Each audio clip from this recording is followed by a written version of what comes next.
Inspector ako ngayon dito sa may bandang Imus City, Cavite.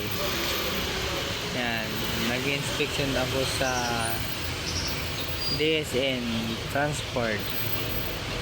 May nahuli na ako kanina, isang konduktor.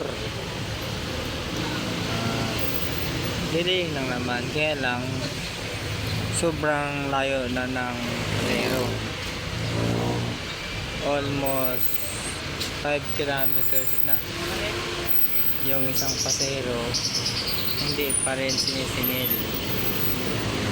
Kaya lang pagdating ko dito sa may Imus, ayan mga kaibigan, dumidilim na naman at di umano ay meron na namang panibagong bagyo na padating kasunod ni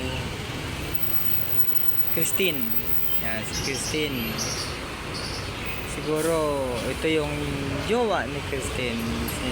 Sinusundan siya. Okay. Sa kasalukuyan, ika-26 ng October 2024. Okay naman ang kalagayan dito sa Aguinaldo Highway.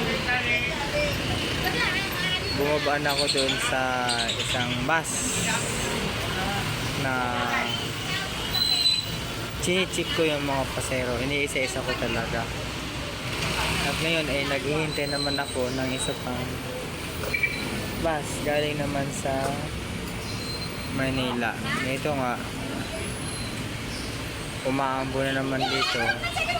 At dito ako magsisilong sa isang building katabi ng mga vendors dito.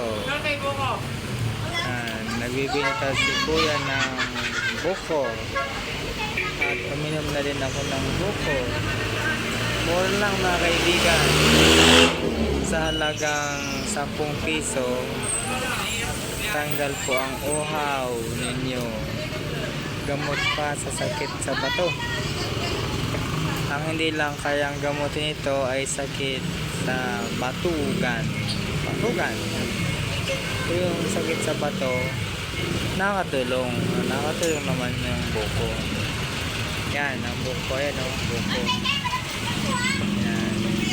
Medyo matraffic na dito mga kaibigan sa may Imus.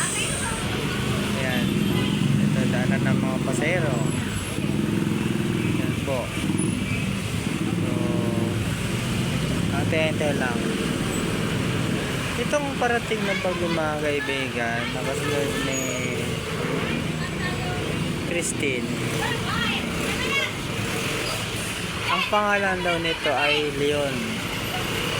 Leon! Hindi delikado. Matapang yun. Kung si Christine ay nanalasa, itong si Leon baka manglalapa naman. So, delikado ang pagdating ni Typhoon Leon. Parating na dito sa PAR o Philippine Area of Responsibility. Pero sa ngayon, wala pa naman. Sabi naman ay bukas daw. So nakailang araw na rin tayong work from home. At ngayon nga ay tapos na akong mag-work from home. Work on the road naman bilang isang inspector. Maraming bus dito dumadaan. Yan yung Don Aldrin.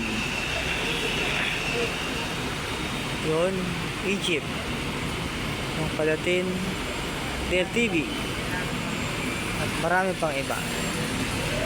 Napakaraming bus na dumadaan dito sa Aguinaldo Highway. Ayan, ang dami nila.